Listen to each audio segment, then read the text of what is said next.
ना मैं दिव्यांश मिश्रा आज आप लोगों को अध्याय 2 के श्लोक सुनाने जा रही हूँ। ध्यायतो विश्वान् पुंसः सग्रस्ते शुभजायते सग्रस्त संजायते कामः कामात् क्रोधो अभिजायते क्रोधाद्वती सम्मोहः सम्मोहात् स्मृतिविभ्रमः स्मृतिभञ्जात् बुद्धिनाशो बुद्धिनाशात् प्रणश्यति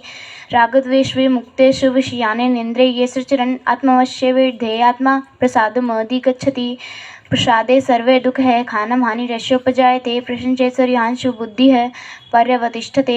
नास्ति बुद्धरे युक्तस्य न च युक्तस्य भावना न च भावेतः शांतिर्शान्तिस्य कुतः सुखदं तस्माद्यस्य महाबाहो निगृहीतानि सर्वश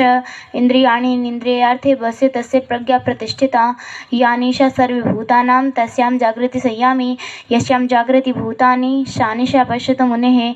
तत्कायां प्रविशन्ति सर्वे स शान्तिमाप्नोति नैकां कामी विहाय कामान्यः सर्वापुमां सचरति निःस्पृहः निर्ममो निरङ्कारः स शान्तिमधिगच्छति एषा ब्रह्मस्थितिः पार्थ नैनां प्राप्य विमुह्यति स्थित्वाम् अन्तकालेऽपि ब्रह्माणि वृक्षति। Thank you.